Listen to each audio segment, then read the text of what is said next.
Bueno, Bueno, bienvenidos a esta conferencia de la Ruta de la Seda en América Latina. Soy Susi Bello Knoll, investigadora del Centro de Investigaciones para la Gobernanza Global de la Universidad de Salamanca. Gracias al centro, gracias Héctor, que desde el centro nos está apoyando, tanto Pedro como yo. Estamos en Buenos Aires. Pedro es abogado, graduado en la Universidad de Buenos Aires y es también abogado solicitor en Inglaterra, Gales. Su educación fue en la Universidad de Buenos Aires, como decía recién. Hizo un máster en Derecho Administrativo en la Universidad Austral. También hizo un máster en Derecho Comunitario Europeo en la Universidad Autónoma de Madrid. También hizo un máster en Administración Pública en la John Fisher Kennedy School of Government de Harvard University en Estados Unidos y hoy es doctorando en nuestro programa de Estado de Derecho y Gobernanza Global en la Universidad de Salamanca. Su experiencia relevante es en el área de las privatizaciones. Trabajó como abogado senior en contratos Project Finance en organismos multilaterales en Nueva York, Estados Unidos. Es miembro del directorio de Núcleo Eléctrica Argentina, una compañía estatal de generación nuclear. Durante muchos años trabajó en la República de Guinea Ecuatorial como en arbitraje internacional y siendo consultor de reforma legislativa. También fue consultor en la cuenca de petróleo mediterránea de África del Norte y está vinculado a China, a los negocios en particular vinculados con América Latina por China and Construction America desde el 2022 y tiene una actividad muy importante como expositor. Es profesor en el máster de Derecho Administrativo aquí en Buenos Aires de la Universidad Católica Argentina. Bienvenido y Pedro, agradecemos tu presencia y hoy vamos a dividir la exposición de Pedro en dos grandes áreas. Una primera parte para hablar en general, una introducción y en la segunda parte directamente vinculados con América Latina. Entonces, agradeciéndote, te pido, Pedro, que comencemos con estas ideas preliminares. bueno, muchas gracias, Susi. Pregunta, ¿se me escucha bien, no? Sí, perfecto. 10 puntos. Bueno, Sí, perfecto. bueno, muchas gracias a todos por estar aquí, por compartir este momento con nosotros y por compartir también estas reflexiones que vamos a hacer sobre un tema que tiene mucha actualidad, no solo para Latinoamérica, sino global, como es la iniciativa de la Ruta de la Seda, que hoy en día es la política exterior china más importante en materia comercial, de inversiones y quizá un poco más, como vamos a tratar de ver en este intercambio. A ver, creo necesario, eh, como dijo Susi, proponerles algunas ideas preliminares sobre la Belt and Road Initiative, como se la conoce en inglés. En castellano se la suele llamar Iniciativa de la Ruta de la Seda, tomando como referencia otra de sus denominaciones también en inglés, la New Silk Road. En China se habla también de One Belt, One Road, un cinturón y una ruta. Después vamos a ver por qué. Esta expresión, cuando habla de one, de unidad, refleja tal vez la razón de ser más profunda de esta estrategia política china, que sería la unidad de los participantes bajo algún tipo de hegemonía del país que la propone. Ya vamos a explorar cuál. Nosotros vamos a usar las siglas BRI para referirnos durante la exposición a esta iniciativa, que es siglas por las cuales también se la conoce. Bueno, probablemente todos tengamos nociones sobre qué es la Ruta de la Seda, la antigua vía comercial que atravesaba Asia para comunicar China y el lejano oriente con el Mediterráneo y Europa, que está aquí en el mapa que estamos viendo. Era el camino de las caravanas de Persia, de Corasán, de Sogdiana y de Bactria, de comerciantes como Marco Polo o de sabios como Avicena, de religiones como el cristianismo nestoriano, el budismo y el islam, tanto como de los ejércitos de Ciro, de Alejandro Magno, de Harún al-Rashid, de Gengis Khan, de Tamerlán. Ruta que existe desde el siglo II a.C., impulsada por la dinastía Han de China, con múltiples rumbos que atravesaban Asia Central y que se ven en este mapa. Asia Central, Persia y Asia Menor hasta los puertos de Levante o Constantinopla, o bien por el sur de Rusia hasta el Mar Negro, y que viera su decadencia inexorable con el surgimiento de las rutas marítimas que unieron Europa con las Islas de las Especias a partir del siglo XVI. La BRI, que se inspira en aquella ruta, fue anunciada por el actual presidente de la República Popular China, Xi Jinping, que vemos en la imagen, en dos discursos pronunciados durante el año 2013. El primero fue en septiembre 7, durante una visita que realizó a Kazajstán, donde hizo referencia a la intención de China de impulsar y financiar el desarrollo de infraestructura física y digital para el comercio con Asia Central y Europa, reviviendo así a la antigua ruta de la seda. El segundo discurso de Xi fue en Indonesia, en octubre 3 del mismo año, y en este anunció también lo que se llama la ruta de la seda marítima para el siglo XXI, cuyo objetivo sería desarrollar las rutas oceánicas de comercio con el sudeste asiático, la India y África. Quedaron así establecidos los dos miembros de la iniciativa.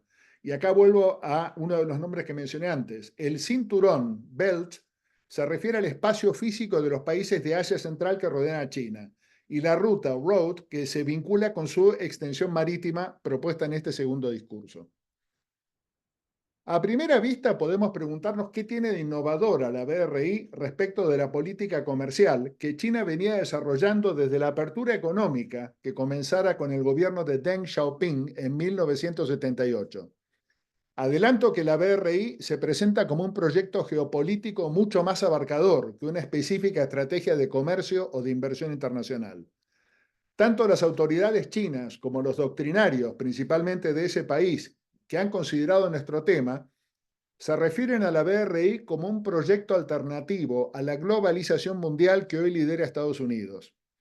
Parten para ello de una concepción multipolar del mundo, en la línea expuesta por pensadores como el ruso Alexander Dugin en su obra La Cuarta Teoría Política, que es completamente opuesta a la visión del fin de la historia de Francis Fukuyama, que todos habremos encontrado alguna vez, y sobre la que también podemos trazar un paralelo con otra visión, la del choque de civilizaciones de otro autor, Samuel Huntington, que fue bastante renombrado a principios de este siglo. Déjenme por ahora solamente mencionar el punto. Más adelante veremos que resulta más complejo de lo que parece, en particular por los potenciales conflictos que podrían generarse. De hecho, ya ocurren, como bien sabemos, con el líder de la globalización occidental, Estados Unidos. Pedro, yo te pregunto, ¿cómo llegó China a la concepción y puesta en marcha de este BRI? Sí, perfecto, Susi. Hay que hacer una referencia histórica, ¿no? A la historia moderna de China para entender cómo se llega a este punto, ¿no? Bajo la dinastía Qing, que fue la última dinastía imperial que gobernó desde 1644 hasta 1912, el Celeste Imperio, como se denominaba China, se había cerrado comercial y políticamente al resto del mundo. La ruta de la seda había incluso trasladado su confín oriental al sudeste de Asia y a la India. Durante el siglo XVIII, la Compañía de las Indias Orientales Británica, basada en la India, trató de celebrar tratados de comercio con China sin éxito, lo cual derivó entre 1839 y 1870 en las que se conocen como guerras del opio. Los británicos vencieron en esta narcoguerra, porque es lo que fue, y lograron concesiones comerciales en diversos puertos chinos y la soberanía de Hong Kong, que mantuvieron hasta 1997. Comenzó de este modo el siglo que los chinos recuerdan como el de humillación nacional a manos de las potencias extranjeras, que les impusieron más concesiones comerciales y se repartieron su mercado interno. Consecuencias de este proceso fueron lo que se conoce como la rebelión de los Boxers, un levantamiento popular contra las delegaciones extranjeras establecidas en el país de 1899 a 1901, la caída luego de la dinastía imperial y la turbulenta república fundada por Sun Yat-sen en 1911, un experimento de modernización al estilo occidental que derivó en la anarquía y facilitó la ulterior invasión japonesa de 1937. Durante la Segunda Guerra Mundial, China formó parte de las potencias aliadas vencedoras y obtuvo un sitio en el Consejo de Seguridad de las flamantes Naciones Unidas. Gobernaba entonces en China el Partido Nacionalista, o KMT, del general Chiang Kai-shek, en guerra civil con el naciente Partido Comunista Chino de Mao Zedong. En 1949 triunfó el Partido Comunista, el KMT se retiró a la isla de Taiwán y en 1950 se fundó la República Popular China que conocemos hoy. El gobierno de Mao y sus seguidores fracasó con las políticas económicas que implementó, principalmente el llamado Gran Salto Adelante de 1958 a 1962, que fue un intento de dirigismo económico que tuvo consecuencias desastrosas para China, y también los conflictos políticos internos que provocaron la Revolución Cultural de 1966 a 1976 contribuyeron al fracaso y a la decadencia de la economía de China. En 1978, Deng Xiaoping asume el gobierno y comienza con un proceso de impresionantes reformas económicas que reúnen elementos de liberalización y de capitalismo con la autocracia comunista que se mantiene. Ello ocurrió en un evento histórico, como fue la tercera sesión plenaria del 11º Congreso del Comité Central del Partido Comunista Chino. Este es un punto de inflexión en la historia china, quizá en la historia del mundo. Bajo esta vía china para el socialismo, como se la llama, se crearon zonas económicas especiales en las regiones costeras, sujetas a reglas de mercado y que atrajeron inversiones extranjeras, que tomaron ventaja de los bajísimos costos de mano de obra local. Ello benefició a China con un impresionante progreso de acumulación de capital y de transferencia de tecnología, que la convirtieron en una potencia exportadora de financiación y sentaron las bases de su espectacular desarrollo tecnológico. En el mismo sentido, el gobierno de Deng impulsó la sujeción a reglas de mercado de empresas domésticas y a partir de 1990 la Going Global Strategy, o política de Go Out, para fomentar las exportaciones chinas y contribuir así al círculo virtuoso de su nueva economía. Este proceso recibió un decisivo impulso con la incorporación de China a la Organización Mundial de Comercio en 2001. Y como veremos al hablar de Latinoamérica, este veloz proceso de industrialización y crecimiento la convirtieron en un demandante insaciable de materias primas y de energía, y llevaron a la nueva potencia a desarrollar políticas de comercio internacional para satisfacer esas necesidades.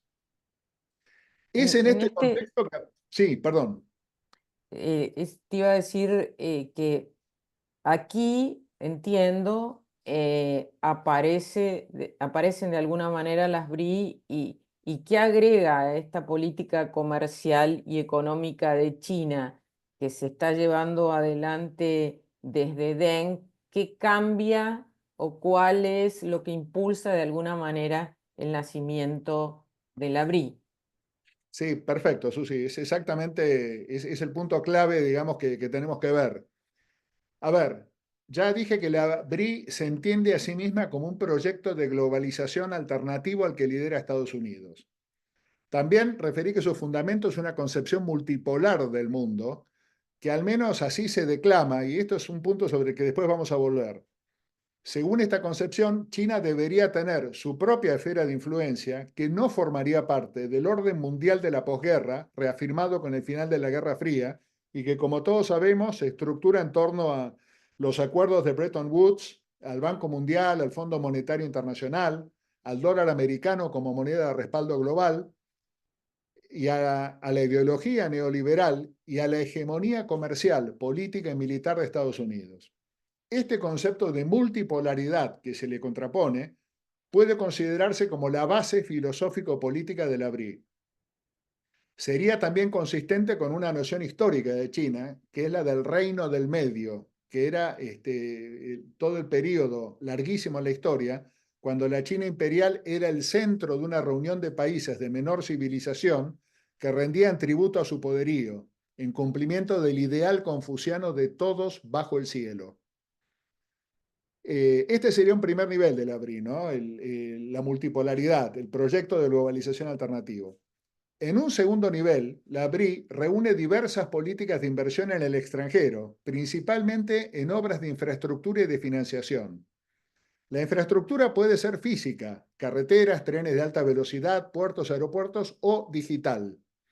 La financiación se articula mediante créditos de los bancos estatales chinos o de sus empresas públicas o de sus fondos de inversión regionales, también mediante la adquisición de empresas en áreas económicas o tecnológicas que les resultan de interés particular. Todas estas medidas se implementaban antes, por supuesto, pero la diferencia es el objetivo que adquieren bajo la BRI. Como veremos seguidamente, este objetivo ahora no es solamente comercial, obtener términos de intercambio beneficiosos para el desarrollo chino, sino también generar espacios de influencia y hegemonía política de China sobre los países que participen en la BRI. También en este segundo nivel hay que incluir las políticas de intercambio cultural que China fomenta con los demás miembros de la BRI. Este es un aspecto nada menor, porque un proyecto de globalización alternativo necesita contar con ideas y contenidos culturales que oponer al sustrato filosófico liberal, republicano y de derechos humanos de Occidente. Ya antes del lanzamiento de la BRI, bajo la presidencia de Hu Jintao de 2002 a 2012, el Partido Comunista Chino se había reconciliado oficialmente con el confucianismo y reconocido el valor cultural de su herencia. Los valores confucianos de armonía social, jerarquía y obediencia, sumados a los conceptos de negación del yo para alcanzar la perfección de religiones orientales como el budismo, se contraponen al individualismo occidental y al sistema democrático y de derechos humanos que son su consecuencia. Sobre esta base, la BRI construye un modelo cultural alternativo al occidental, que puede resultar de interés para países que no tienen nuestra tradición filosófica o que además poseen regímenes autoritarios en mayor o menor grado, como los de Asia Central y de África. En suma, la difusión cultural del idioma, etcétera, que China viene llevando a cabo, deben contemplarse también desde esta perspectiva. El tercer nivel que queremos analizar es el geográfico. El cinturón de la BRI, como vimos, tiene una localización territorial inicial, remarcamos esta palabra, muy concreta. La antigua ruta de la seda acá estamos. La antigua ruta de la seda, por la que se transitaba en el comercio del lejano oriente hacia el Mediterráneo y Europa. Y según qué fuente consultemos, la versión actual que trae la BRI tendrá diferentes variantes de aquella ruta. Podemos decir que básicamente hay tres, son las que vimos en el mapa inicial, la que cruza Asia Central, Irán, Oriente Próximo y Turquía hasta el Mediterráneo y Europa. La segunda, la que recorre el norte de Asia Central y el sur de Rusia hasta el Mar Negro. Y la tercera, un tramo hacia el sudeste asiático y la India que llega a los puertos del Océano Índico. La ruta marítima de la BRI, ya dijimos, comunica el sudeste asiático con la India y África.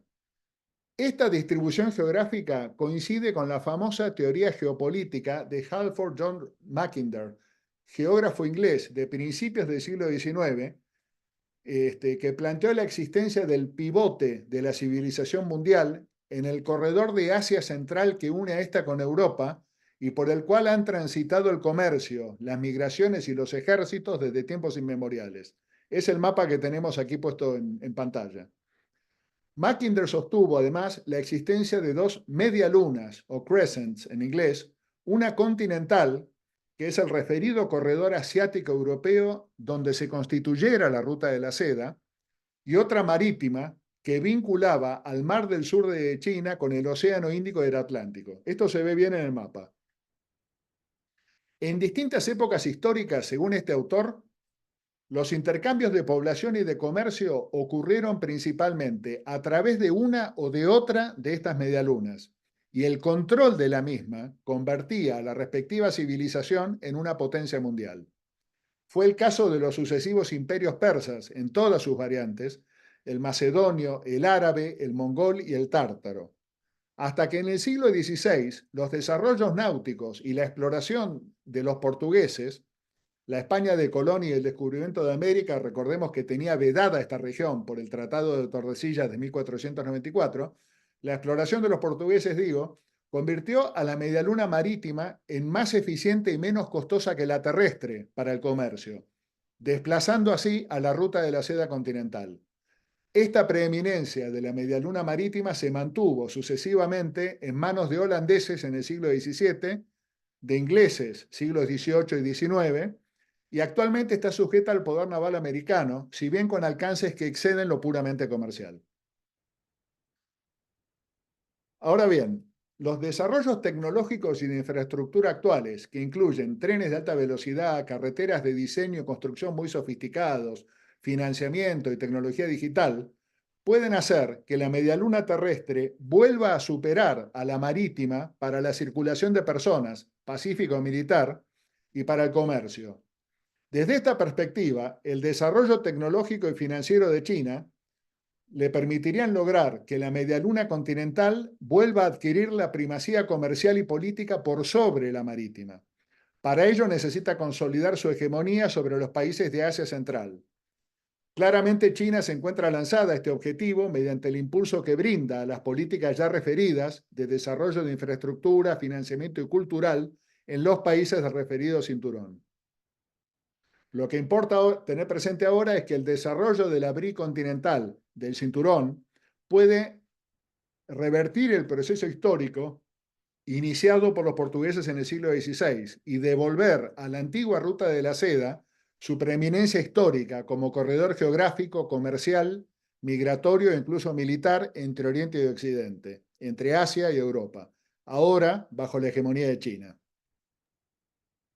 Todavía no llegamos ahí, seguimos acá.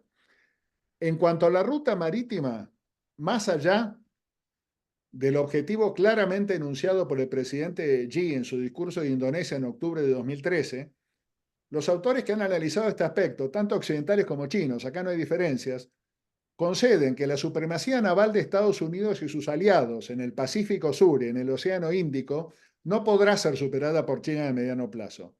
El criterio de Realpolitik que rige la diplomacia china debería llevarla a una estrategia de acomodamiento y de no confrontación, aun cuando haya puntos conflictivos de alta sensibilidad como el reclamo de soberanía sobre Taiwán. Para terminar con esto, es discutible que la tesis del pivote de Mackinder tenga hoy el mismo valor que en la época victoriana. Recordemos el gran juego del que hablaba Kipling en sus obras. Pero a escala regional probablemente mantenga su importancia y ello explicaría el diseño inicial, de nuevo remarco esta palabra, de la BRI que coincide con aquella. Entonces, Pedro, ¿cuáles son los países? En realidad vos hablaste algo en cuanto a los países asiáticos, pero ¿cuáles son los países que han ingresado a la BRI?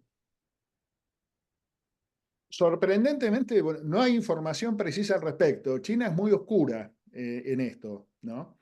Y además es una oscuridad que se viene favorecida porque China estableció un sistema de vinculación muy laxo y hay estados, por ejemplo, que han celebrado tratados con mayor o menor contenido o simples memorandos de entendimiento.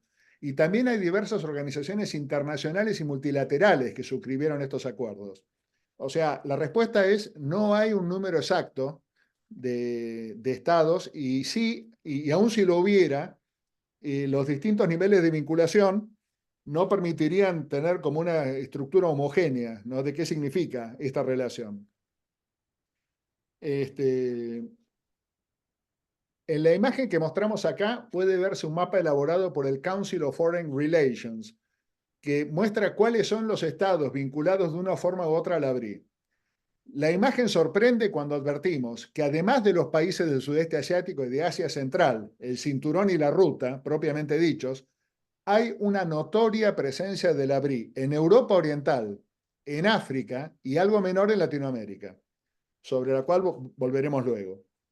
Reiteramos aquí que los grados de vinculación son muy diversos, desde simples memorandos de entendimiento, convenios de financiamiento de infraestructura, el llamado financiamiento concesional, o tratados con compromisos internacionales más firmes. Pero la extensión geográfica que la BRI muestra nos lleva nuevamente al interrogante sobre cuál es su propósito último. Sí, como afirma la doctrina fundante de la BRI, su concepción responde a un mundo multipolar, con bloques regionales liderados por diferentes potencias, sería lógico esperar que la BRI se circunscribiera a la histórica ruta de la seda en su versión terrestre y quizá marítima, esto es, a Asia Central y Sudoriental, con puntos de llegada, claro, en Europa, India y África. Pero la penetración de la BRI en el continente europeo, en las regiones más alejadas de África y en Latinoamérica, pueden también responder a otra lógica, no ya de multipolaridad, sino de unipolaridad, con un desafío al actual líder de la globalización, es decir, a Estados Unidos.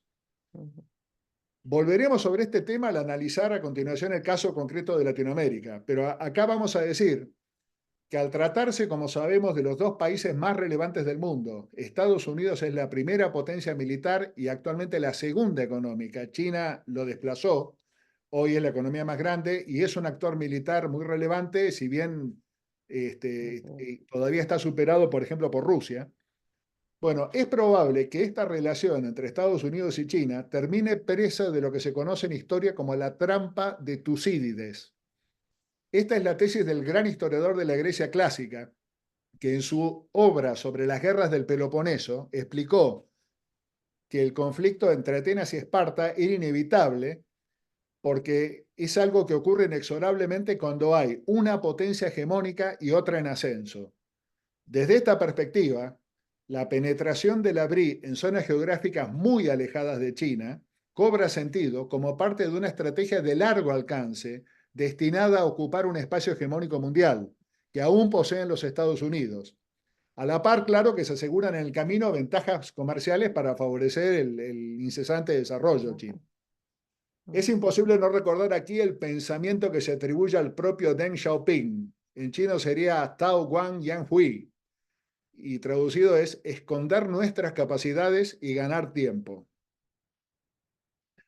Bueno, para concluir con esta primera parte, voy a decir también que la BRI ha sido incorporada a la Constitución del Partido Comunista Chino en 2017 y sus resultados se asocian a objetivos de crecimiento fijados para el centenario del Partido Comunista Chino, que fue en 2021, y para el centenario de la República Popular China en 2050.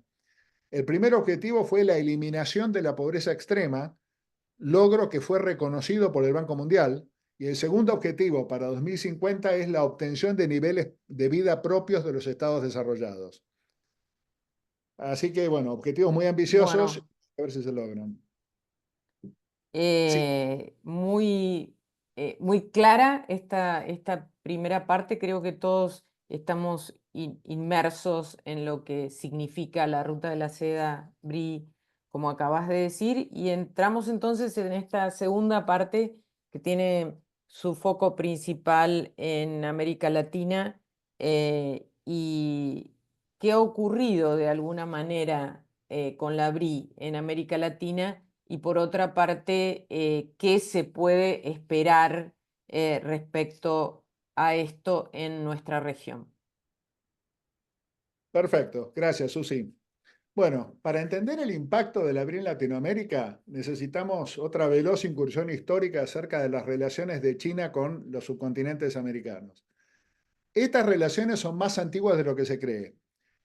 Voy a dejar aquí de lado las teorías sobre los contactos precolombinos, como la de Gavin Menzies en su libro 1421, el año que China descubrió América, que trata sobre la famosa expedición del almirante Chen He. Algo que lamento, porque créanme que es un tópico fascinante, pero bueno, no vamos a ir tan atrás. Nos vamos a remontar, sí, hasta el famoso galeón de Manila, que desde dicha ciudad de Filipinas cruzaba el Océano Pacífico hasta Acapulco, en México, para traer productos de Asia Sudoriental y principalmente de la China imperial. La Nao de China, como también se la llamaba, fue durante 2 siglos al menos un nervio económico central en la vastísima red del Imperio Español de los Austrias, aquel donde nunca se ponía el sol, en las recordadas palabras del gran Francisco de Quevedo. Durante el siglo XIX, las guerras de independencia y los largos procesos de organización nacional en Latam, en Latinoamérica, coincidieron con el ya mencionado siglo de la humillación de China. No hubo intercambio comercial, pero sí migraciones hacia los países americanos del Pacífico, junto con Cuba y Brasil, donde se establecieron grandes colonias chinas que continuaron creciendo hasta la actualidad. Ya en el siglo XX, la victoria comunista y el establecimiento de la República Popular China coincidió con la difusión en Latinoamérica de ideologías marxistas. La relación entre los países americanos y el de Mao giró en torno a acercamientos o distancias ideológicas, siguiendo el ritmo de la Guerra Fría y los conflictos entre las propias tendencias marxistas, las prosoviéticas por un lado, las trotskistas por otro y las del flamante maoísmo, que fue el último en aparecer. La Cuba de Fidel Castro fue el único país que estableció relaciones diplomáticas con China en 1960, situación que cambió drásticamente luego de la apertura de Nixon y Kissinger hacia China en 1970. A partir de allí, los demás países de Latinoamérica comenzaron también a formalizar sus vínculos con China, que igualmente continuaron transitando principalmente por el carril de las afinidades ideológicas, con Allende en Chile, por ejemplo, en 1973, y por la defensa de posiciones tercermundistas en las Naciones Unidas, donde la China comunista había sido finalmente admitida. El cambio de paradigma en las relaciones con Latinoamérica comenzó con las reformas de Deng en 1978, cuando el contenido de la política exterior china cambió gradualmente la ideología por el comercio internacional. El propio Deng hizo una gira diplomática por la región en 1992, después de los recordados episodios de la Plaza Tiananmen. Para entonces, las reformas en China la habían llevado a una relación muy estrecha con la economía americana como fuente de capital y de tecnología. Para escapar a ese proceso, a partir de 1991, China implementó una política de diversificación de exportaciones que llevó al crecimiento de su relación comercial y diplomática con Latinoamérica. Y aquí es interesante señalar que en esta primera etapa la expansión china en la región fue muy cauta y se percibía encuadrada en la relación prioritaria que mantenía con Estados Unidos y no como una competencia entre ambas naciones. Diversos factores influyeron en la evolución de estas relaciones. A impulsos de su política de Go Out de 1999 y de su ingreso a la OMC en 2001, China se lanzó a expandir sus mercados en todo el mundo y también en Latinoamérica. Estados Unidos, mientras tanto, luego del 11 de septiembre de 2001, se abocó a la guerra global contra el terror, que lo llevó a involucrarse en Oriente Próximo y Asia Central y paralelamente a retirarse de muchos ámbitos de Latinoamérica durante las siguientes 2 décadas. Además, el fracaso en la región de las políticas neoliberales del consenso de Washington había provocado un resurgimiento de fuerzas políticas de izquierda que veían en el modelo chino de economía dirigida un rumbo a seguir. Para entonces, China contaba con gran acumulación de reservas de divisas, una poderosa capacidad de inversión y un gigantesco mercado interno que le permitieron el espectacular crecimiento que la llevó de un PBI de 2,2 trillones de dólares en 1990 a otro de 6,1 trillones de dólares en 2010. Cuando hablo de trillones y de billones me refiero al modo americano de contabilizar la moneda. Fue en 2010 que el Banco Mundial reconoció a China como la segunda economía del mundo. Ello disparó una demanda de materias primas y de commodities de Latinoamérica, con la cual, bajo el gobierno de Hu Jintao, el comercio creció de 12 billones de dólares en 2001 a 270 billones de dólares en 2012. Todo esto, Pedro, sí, ¿podrás ampliarnos un poquito cuáles son las inversiones en la región en virtud de sí, lo que venís diciendo? sí, exactamente, sí, ahí vamos a eso. Me interesa destacar primero que Latinoamérica no seguía seguía siendo un objetivo, si se quiere, no preponderante en la política exterior de China, ¿no? A pesar de eso, se generó este comercio que, como bien dice Susi, a ver, tuvo inversiones de esta especie. Las primeras inversiones chinas datan de 1999 y en 2004 Huawei, el gigante digital, empieza a desarrollar actividades en la región. Pero, y acá respondo tu pregunta, Susi, durante la primera década de este siglo, las inversiones chinas se centraron en energía y minería.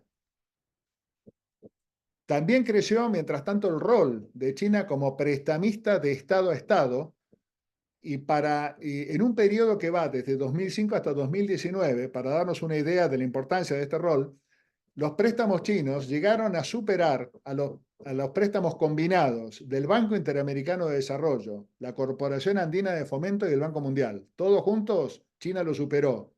Llegó a comprometer más de 141 billones de dólares en préstamos. La crisis mundial de 2008, que afectó a los países occidentales mucho más que a China, dejó espacio para que ésta se convirtiera en el principal socio comercial, por ejemplo, de Brasil, de Perú y de Chile. Este crecimiento de los vínculos comerciales tuvo su correlato en el ámbito institucional y en el jurídico internacional. En 2009 se constituyó el Foro de los BRICS, que era un foro en el que lo integraban Brasil, Rusia, India y China, y entre 2001 y 2012 se celebraron diversos tratados de libre comercio y asociación estratégica global entre países latinoamericanos y China. También se estableció el Foro de China y la Conferencia de Estados Latinoamericanos, o CELAC, el Foro China-CELAC, en 2015. Además, China se preocupó de difundir su cultura en la región a través de las redes, por ejemplo, del Instituto Confucio, y mediante otras iniciativas académicas e incluso de fomento turístico. Bueno, durante la década de 2010 a 2020, las relaciones entre China y Latinoamérica crecieron del modo que vamos a mencionar ahora. El interés en la región se vio manifestado por las 5 visitas del presidente Xi Jinping desde 2013.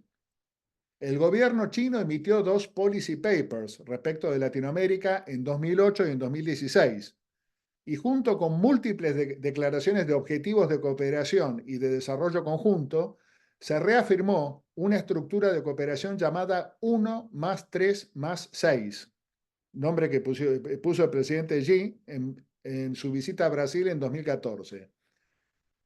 Esta estrategia se refiere a un plan, 3 motores, que son el comercio, la inversión y la cooperación financiera, y 6 áreas: energía, infraestructura, agricultura, manufacturas, ciencia y tecnología de la información.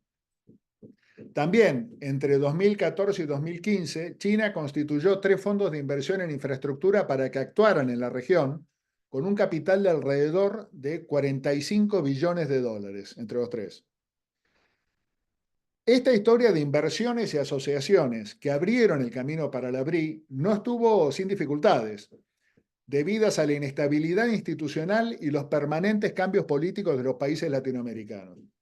En el plano institucional, en Latinoamérica existen más de 15 organizaciones de cooperación regional entre 33 países, los cuales pueden ser miembros en diferente grado de varias de ellas y cuyos objetivos son muy disímiles. No hay, en cambio, organizaciones supranacionales que coordinen políticas públicas. Todo ello volvió muy compleja la relación de China con los países de la región en materia de comercio e inversiones. Por su parte, países con gobiernos de izquierda, países latinoamericanos con gobiernos de izquierda, en la primera década de este siglo, han sido más proclives a estrechar vínculos con China, y en cambio los gobiernos de derecha que aparecieron en la segunda década fueron más proamericanos y estuvieron dispuestos a mantener la relación con China solo en términos puramente comerciales. La excepción ha sido el gobierno de Macri en Argentina de 2015-2019, que pese a su identidad de centro-derecha celebró más de 30 acuerdos bilaterales con China y recibió de muy buen grado inversiones en infraestructura. Creo, Pedro, que tenías para mostrarnos algo de resumen de esto, ¿no es Sí, cierto? perdón, vengo medio atrasado con el PowerPoint, ¿no? Pero Acá estamos. Esto es referencia a la BRI en la TAM que estamos acá, ¿no? A ver, como hitos relevantes de esta relación, quiero mencionar el primer encuentro ministerial del Foro China-CELAC en Beijing en enero de 2015, que estableció el primer plan de cooperación 2015-2019. Hubo un segundo encuentro en Chile que estableció un plan de acción conjunto en áreas prioritarias, con compromisos de inversión y con incluso también renuncias a resolver los conflictos que pudieran haber con el uso de la fuerza. Raro China participando de una declaración de este tipo en Latinoamérica, pero se hizo. Promover el comercio en el marco de la OMC y de implementar los acuerdos de París sobre cambio climático. Bueno, la inversión china en Latinoamérica alcanza su pico histórico en 2015-2016. De allí en adelante empieza a decrecer lentamente, parte debido a la disminución que también tuvo el vertiginoso crecimiento de la economía china que ocurrió en esa época. Y es en este contexto de relaciones comerciales y políticas que, como vimos, ya estaban sumamente desarrolladas, que entra en escena la BRI en Latinoamérica. Hay una invitación formal de China a los países latinoamericanos a unirse a la BRI que se hace en el foro de China y la CELAC en enero de 2018. Esto tuvo un efecto inmediato, se suscribieron un montón de acuerdos entre los países latinoamericanos que se sumaron a esta iniciativa, y esto ocurrió hasta 2019, y se suscribieron la mayoría de los acuerdos con los 19 países que se incorporaron a la BRI. Algunos acuerdos eran de asociación estratégica comprensiva con países importantes de la región, como Brasil, Perú, México, Argentina, Venezuela también, y con varios más. La fundación del Foro de los BRICS también llevó a la creación de un nuevo banco de desarrollo y a la vinculación de países latinoamericanos con el Banco Asiático de Inversión en Infraestructura. O sea, el aspecto de financiación de la BRI estaba presente en todo este diseño que se estaba armando, ¿no? Bueno, las aplicaciones concretas de la BRI en la región consistieron primero en inversión china en proyectos de infraestructura, que hasta la fecha han tenido suerte diversa. Por ejemplo, en Argentina, en 2018, el gobierno de Mauricio Macri lanzó un programa de participación público-privada para la expansión de la red nacional de autovías, que contó con la participación de empresas chinas.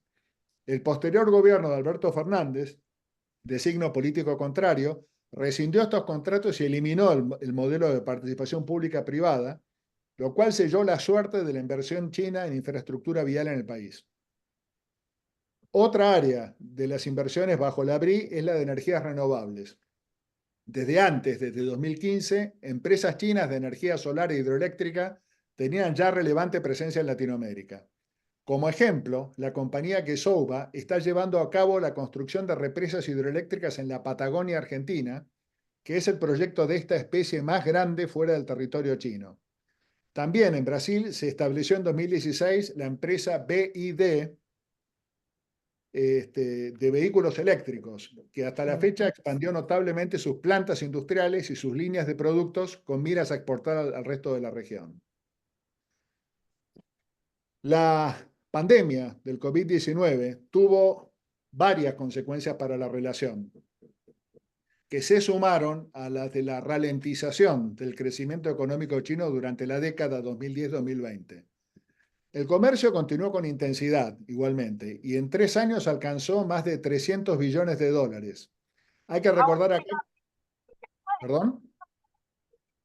No, seguí. Ah, Creo que sí, perfecto. Hay que sí, recordar acá. Trini, Corena, si puede cerrar la. Sí, avanza. Ok. Hay que recordar acá que China es el único país que salió de la pandemia con PBI positivo. Bueno, también se mantuvo el rol de China como segundo socio comercial de Latinoamérica y el de Latinoamérica como segundo destino de las inversiones chinas, ¿no? Sin embargo, luego de la pandemia, China cambió el eje de sus políticas públicas, lo que tuvo consecuencias para la expansión de la BRI en Latinoamérica.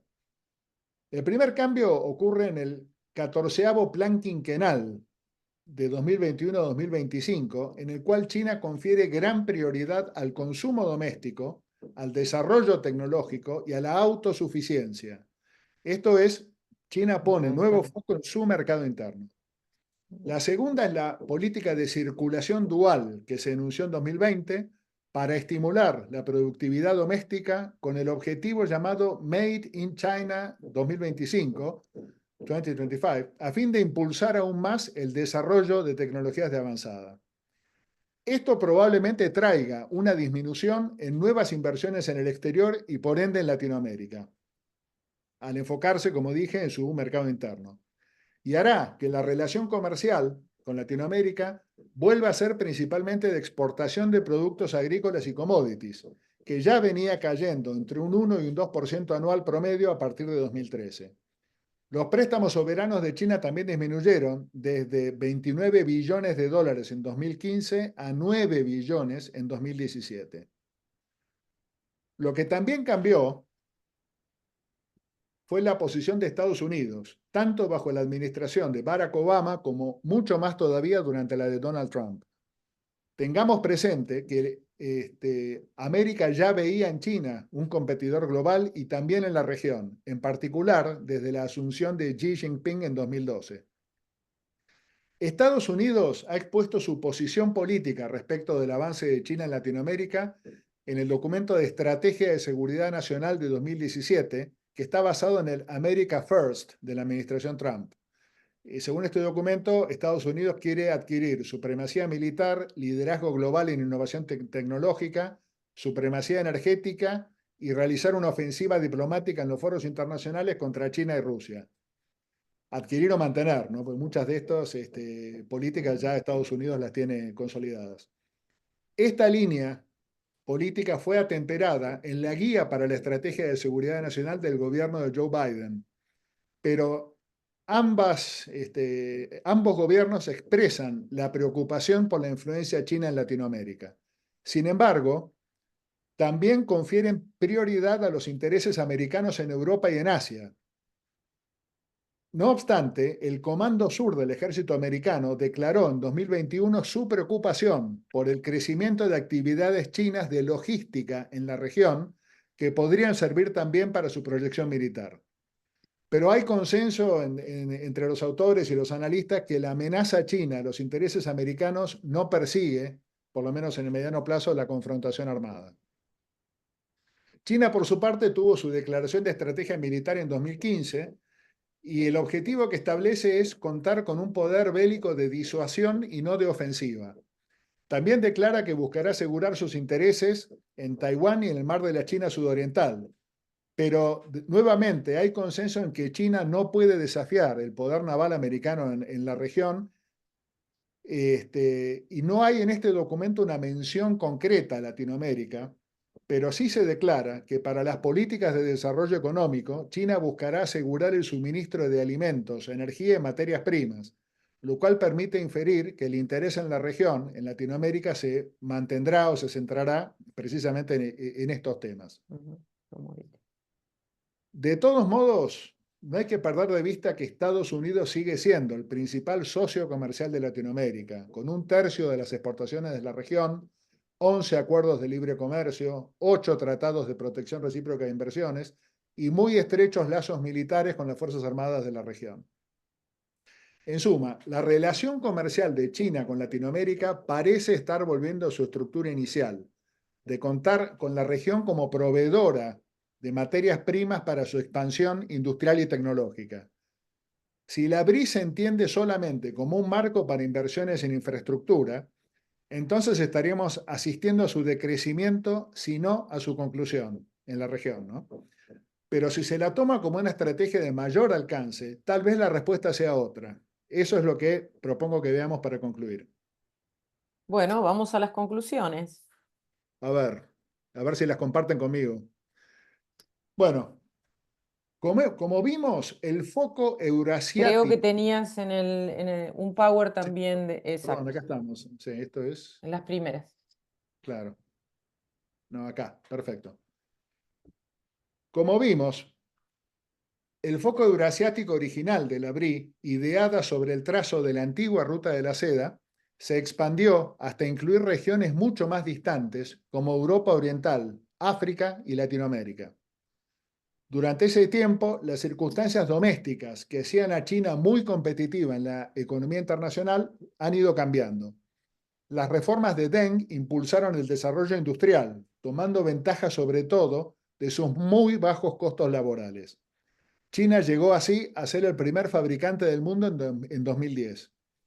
Pero con el aumento inevitable de esos costos de mano de obra, este dividendo demográfico comenzó a perderse y tuvo efectos en el enfriamiento del desarrollo chino durante la segunda década del siglo.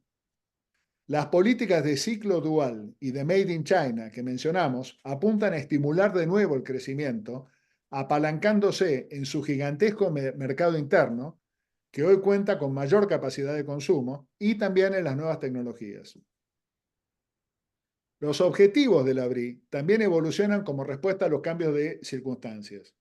La estrategia china de expansión en tecnología de avanzada, sumada a factores como la pandemia del COVID-19, llevaron al surgimiento de áreas específicas de la BRI, como la Ruta de la Seda de la Salud para difusión global de las medicinas chinas, la Ruta de la Seda Verde para cuestiones de medio ambiente y de exportación de tecnología renovable. China tiene el objetivo de volverse carbón neutral para 2060. Y por último, la ruta de la seda digital, vinculada obviamente a la fibra óptica, redes de comunicación y tecnología como tecnología como el llamado 5G.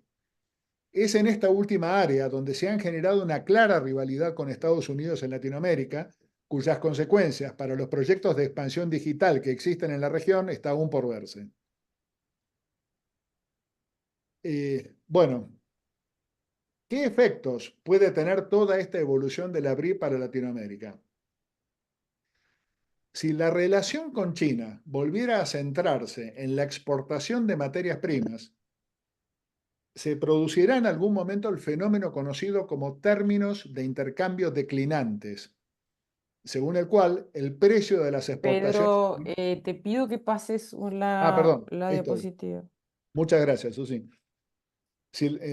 Términos de intercambio declinantes, que consiste en que el precio de las exportaciones primarias de Latinoamérica va a decrecer en relación con el precio de los bienes tecnológicos que China nos vendería. Asimismo, Latinoamérica no ascendería en la cadena de valor productiva, ya que en un escenario como este no va a haber transferencia de tecnología ni inversión china directa en la región fuera de la que ya existe.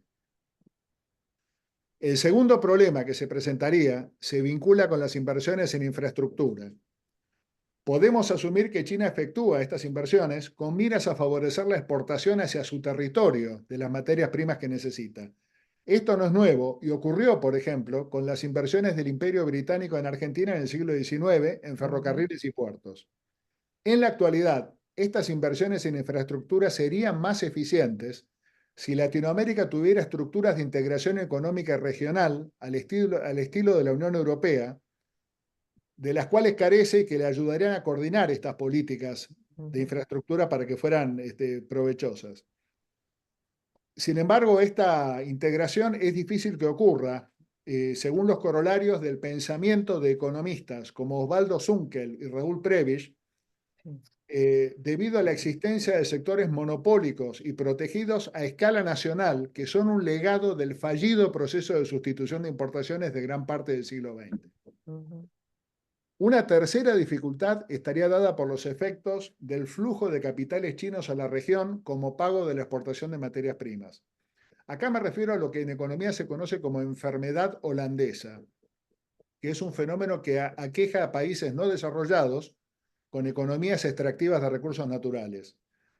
El ingreso de fondos como pago de estos recursos no se traduce en un desarrollo industrial del país receptor, sino que termina debido a la ausencia de estructuras económicas para canalizar esos fondos hacia políticas de desarrollo y termina derivando en gastos suntuarios o provocando inflación, pero no resulta algo aprovechable por el país receptor.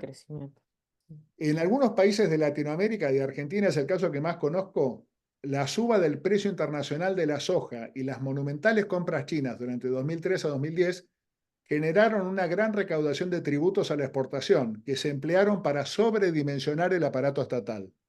Cuando los precios bajaron, las estructuras creadas se convirtieron en una pesadísima carga para la economía nacional, que hoy se está tratando de desmantelar con los consiguientes trastornos que ello genera. A ver, ninguno de estos problemas es inexorable. Caer en ellos o evitarlos depende al final de decisiones de políticas públicas que pueden ser correctas tanto como Ujú, fallar. La ujú, historia aún no ha sido escrita y en el escenario adecuado, si se acertara con las decisiones a tomar, China será siempre una potencia comercial que desea invertir en nuestros países, sin duda una gran oportunidad. Queda el tema así de los potenciales conflictos con Estados Unidos, el líder ujú. histórico y muchas veces resistido de la región. Ya dijimos que la BRI puede ser un vehículo mediante el cual China intente desafiar la hegemonía global que todavía posee Estados Unidos. También vimos que Latinoamérica no parece que fuera a ser el principal terreno para ese eventual conflicto. A China le interesa primero Eurasia y a Estados Unidos su guerra contra el terror, o bien estos redivivos patrones de la Guerra Fría en su confrontación con la Rusia actual. Habrá que ver qué ocurre, pero será un desafío para la diplomacia y el talento de los estadistas de nuestra región lograr un equilibrio que permita participar en el crecimiento económico global sin tomar partido en disputas ideológicas o geopolíticas, en las cuales Latinoamérica no parece llamada a desempeñar un rol relevante, al menos en los tiempos cercanos. La ruta de la seda fue en la antigüedad una visión de aventura, de prosperidad y de encuentro de civilizaciones. Más allá de las distancias geográficas, tal vez Latinoamérica esté llamada a recorrerla para encontrar su propio destino. Bueno, muchas gracias. Y acá Bueno, termino. muchas gracias a vos, Pedro. Brillante, brillante. Te agradezco muchísimo. Acá tenés algunas felicitaciones. Y Omar Jiménez Rosano nos dice, buenos días a todos, definitivamente la integración económica se ve aún más lejos por la aparición de las políticas de protección que parecían superadas.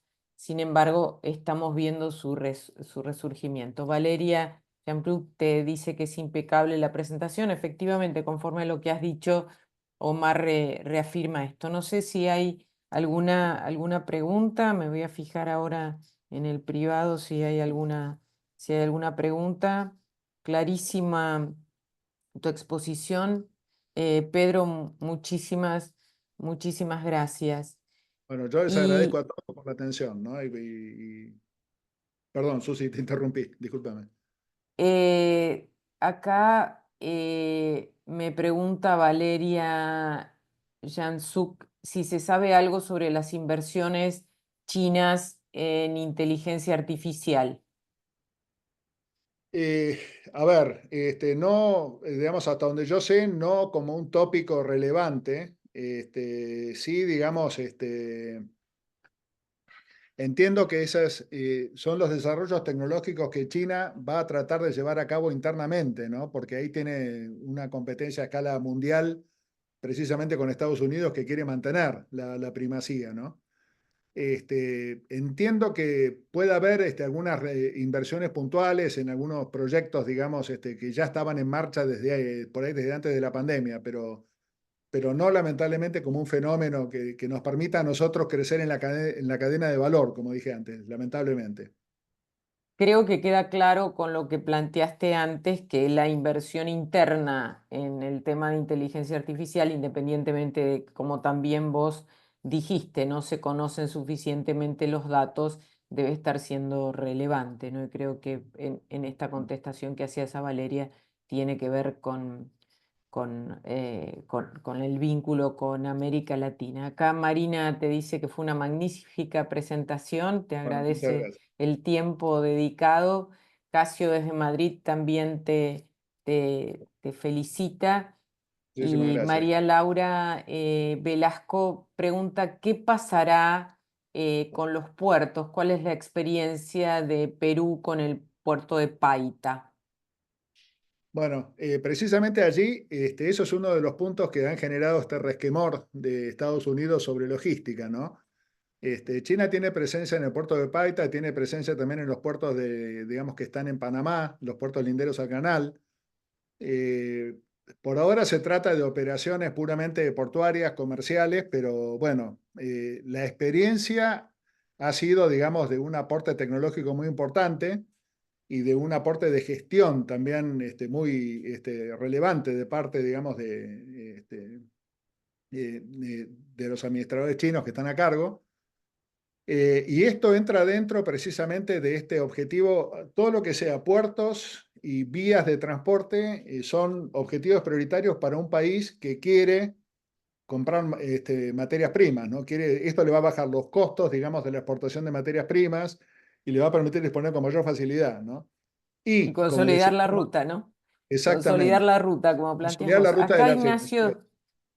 Ignacio de la Ribera, quisiera preguntar, pensando para el caso específico de nuestro país, entiendo que es Argentina, si a la par de las indudables ventajas de fortalecer las relaciones comerciales con China, ello conlleva riesgos, en particular si puede implicar asumir compromisos que vayan más allá de lo estrictamente comercial. Ah, qué pregunta. La respuesta es, el riesgo está, creo yo. Creo que va a depender básicamente del impulso. A ver, yo creo que sí, que China tiene una intención o sea, la intención, si se quiere, profunda de la BRI es disputar el liderazgo de Estados Unidos en un mundo globalizado, ¿no?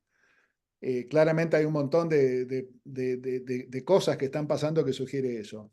Yo creo que esto va a ocurrir en la medida en que China lo impulse, ¿no? Yo no creo que de los países de Latinoamérica haya una iniciativa de asumir compromisos mayores que los puramente comerciales. Sí es verdad que esto también acá entra a tallar un poco el rumbo ideológico de los diferentes gobiernos de Latinoamérica, Exacto. que todos sabemos lo cambiante que es, ¿no? Hizo una mención, ¿no? Los gobiernos de izquierda o centroizquierda de la primera década de este siglo se subían con mucho más entusiasmo, digamos, ¿no? A todas las iniciativas chinas, e incluso había una clara manifestación también de preferencia ideológica o de afinidad de políticas y de ideología comparado con lo que era Estados Unidos.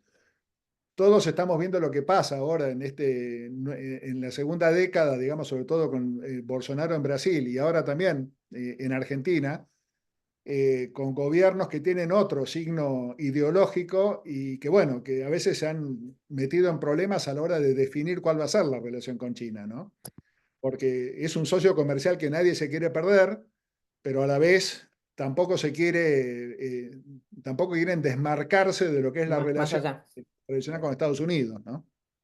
Bueno, hay varias preguntas, vamos a tomar unas últimas cuatro para abrirnos de tiempo también. María Laura Velasco dice que también se está haciendo una modernización en las rutas y los puertos de la República Oriental del Uruguay. Sí. Entonces pregunta si esto está vinculado con el BRI o la financiación vendrá BIT a CAF, ¿cómo se vincula esto con geopolítica? A ver, sé que hay inversiones o interés chino en invertir en puertos en Uruguay, pero también es verdad que estos son, en muchos casos, hasta donde sé, son proyectos que ya venían con financiación de antes, como bien dijeron, de instituciones financieras de la región. A ver, acá creo que ocurre el fenómeno que, bueno, que traté de mencionar durante la presentación. La BRI se entronca en una política comercial que China ya venía llevando a cabo con la región, ¿no? Ya había intercambios comerciales, ya había tratados, acuerdos de protección recíproca de inversiones.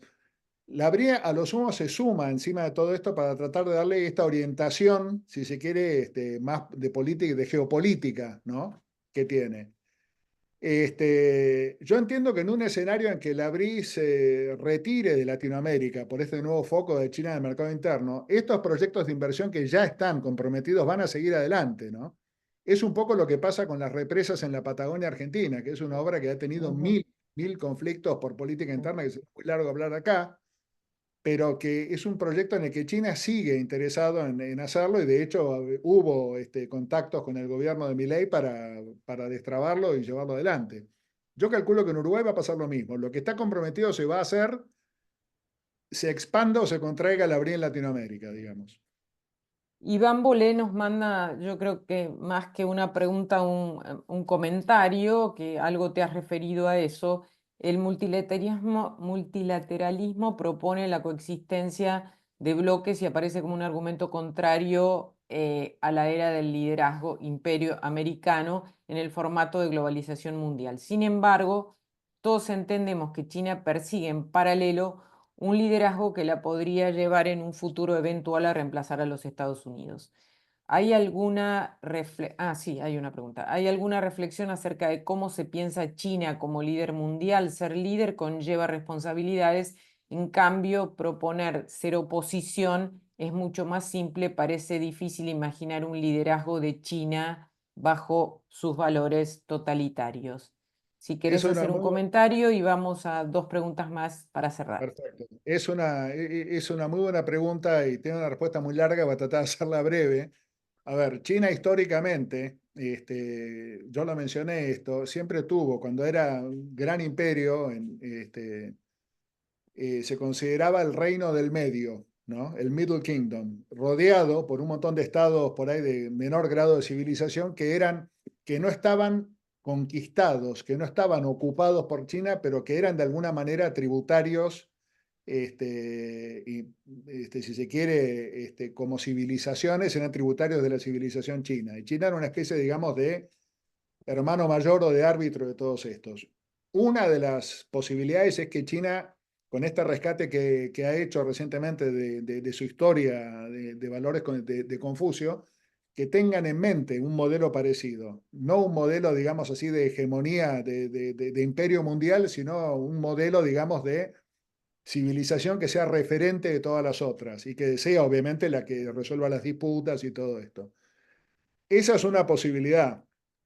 Es verdad que China propone al mundo un modelo que les ha funcionado a ellos indudablemente, pero que es difícil de exportar, que es el modelo del socialismo, de la vía china al socialismo, ¿no? Esta combinación que han logrado de políticas capitalistas y liberales con un gobierno autocrático. Eso no es fácilmente exportable por un montón de motivos, ¿no? Los gobiernos autocráticos de Asia Central les va a costar mucho implementar políticas de desarrollo de corte, si se quiere, liberal o capitalista, porque no van a tener la estructura o los conocimientos o la capacitación para poder hacerlo. Y si se quiere, los países que ya tienen un modelo democrático, incluso los de Europa Oriental que están en el ABRI, les va a costar renunciar a eso para aceptar un modelo autocrático. Es muy difícil el tema y creo que es una de las grandes batallas culturales que vamos a ver en lo que queda del siglo, ¿no? Bueno, uno, las dos últimas preguntas para los 2 minutos que nos quedan, eh, mm, porque están relacionadas. Valeria Kijansuk dice, desde su experiencia, esto un poco,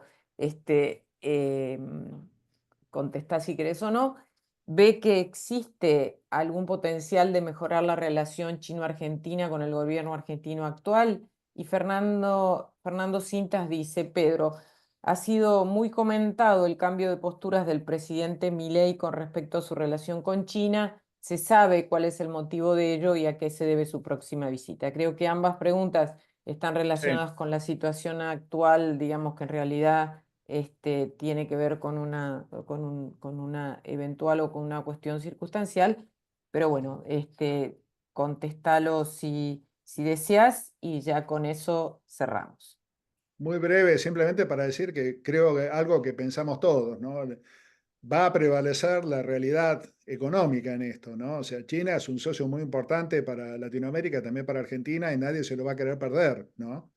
Otra cosa es el discurso de la política, que todos sabemos que a escala mundial hoy está muy revuelto en general por las nuevas tendencias que hay, pero yo creo que sí, que hay espacio para mejorar, creo que eso va a exigir también la cultura china, hasta donde la conozco, está muy pendiente de las formas y de las ceremonias. Eso va a exigir, de algún modo, si se quiere, un cambio en el modo, ¿no? En el que se expresa por ahí la política nuestra.